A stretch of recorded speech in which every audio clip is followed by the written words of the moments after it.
TV. The world is thinking.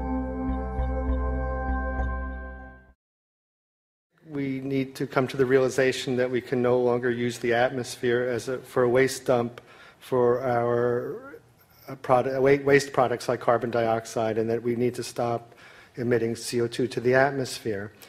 But under every plausible emission scenario for this century, temperatures continue to increase. So emissions reduction can reduce rates of warming this century, but there is no reasonable way in which emission reductions can actually cause the Earth to start cooling this century.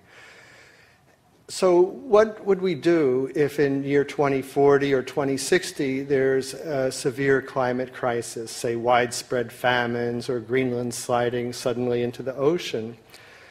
That the only plausible way in which we could start the Earth cooling this century is to directly intervene in the climate system, say by putting particles in the stratosphere. And this obviously raises all kinds of questions. It's hugely risky. It will likely negatively impact some people, but we might find ourselves in a situation where those risks seem worth taking. A question from the audience about whether humanity is playing God by even contemplating these sorts of things. So who wants to tackle that? Whether we like it or not, we are already intervening in the Earth system at massive scales. We are already emitting sulfur into the lower atmosphere at a level that cools the Earth to an amount that's equivalent to about half of the carbon dioxide that's in the atmosphere. And so if we stopped our current sulfur emissions to the atmosphere, the Earth would heat up quite rapidly. And is that geoengineering? Yeah, and so this is inadvertent through sulfur coming out of power plants today. And so we're talking about putting a few % of that sulfur in the stratosphere instead of the lower atmosphere.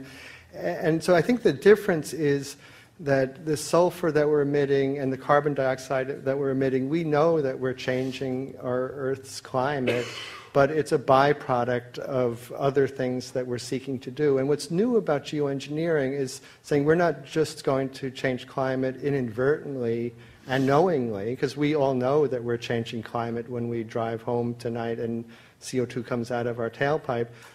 But it's a very different thing if you're driving home with the intent that I'm going to drive, so I'm going to heat up the climate. And so what's new here is the intention to alter climate. But we're all doing things every day that we know affects climate.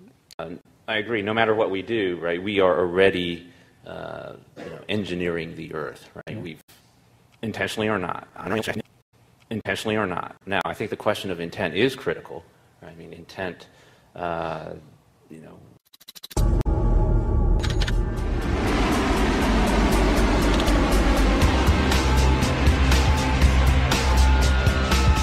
It didn't take long for the world to agree. A technology existed that could stop the ice sheets from melting. It should be used. Hundreds of jets from all around the world were spraying a mist of sulfur dioxide into the atmosphere. The gas would form particles which would shade the Earth and temporarily cool it. This is your solution of last resort. You say all bets are off. We are just going to intervene in this system with reckless abandon. For a year, there were these spectacular sunsets. But what are the other consequences of those things?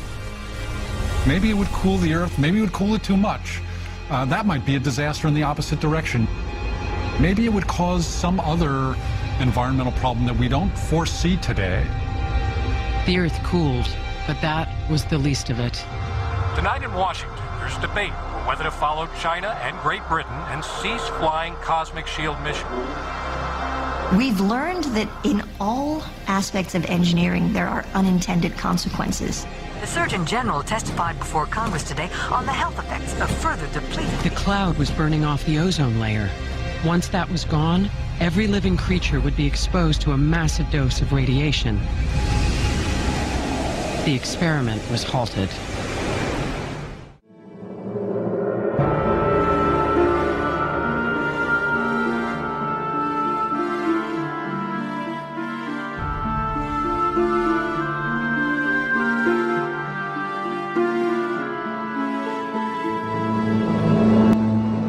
Depuis 15 ans, Travis étudiait les traînées de condensation, ou contrails, que laissent les avions derrière eux.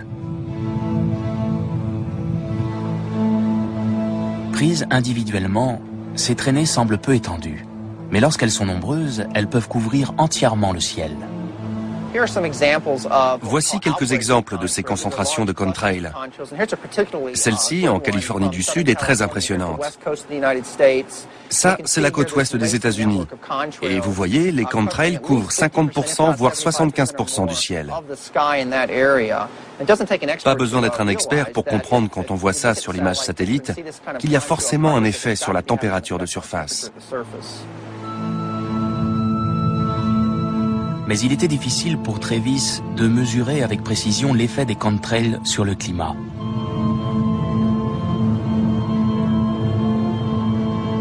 Pour cela, il aurait en effet fallu qu'il puisse disposer d'une période de temps où il n'y ait aucun avion dans le ciel.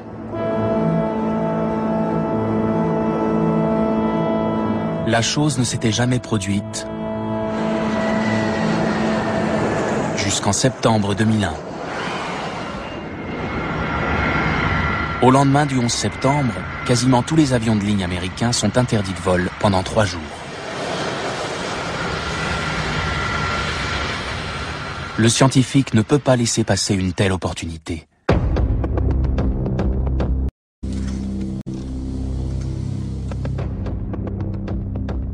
Il entreprend de collecter des relevés de température à travers tout le pays.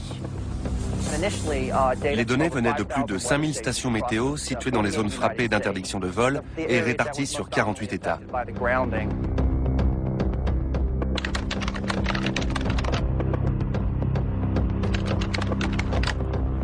Travis n'étudie pas seulement les températures, qui changent de toute façon beaucoup d'un jour sur l'autre. Il se concentre sur une variable qui évolue d'habitude très lentement, l'amplitude thermique. L'écart entre la température diurne maximale et la température nocturne minimale. A-t-elle changé pendant les 3 jours d'interdiction de vol?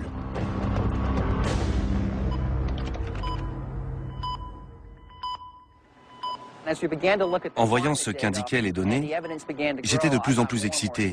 Les résultats dépassaient tout ce que j'imaginais.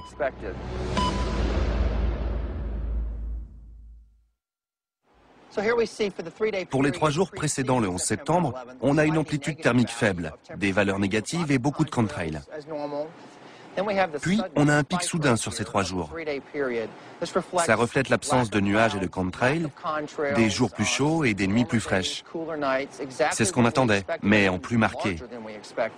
Donc, pendant ces 3 jours, on a une baisse soudaine de l'obscurcissement causé par les avions.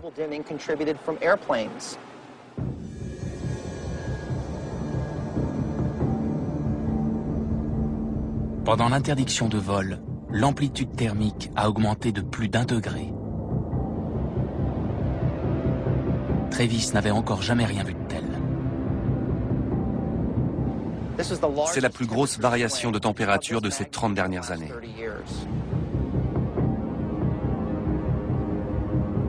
Si la suppression d'un seul facteur de pollution sur une période si courte peut avoir de telles conséquences, il y a tout lieu de penser que l'effet général de l'obscurcissement sur les températures mondiales est considérable. L'étude du 11 septembre montre que si on supprime les contrails pendant seulement 3 jours, ça a un impact immédiat sur les températures. À l'échelle mondiale, ça provoquerait une forte hausse du réchauffement climatique.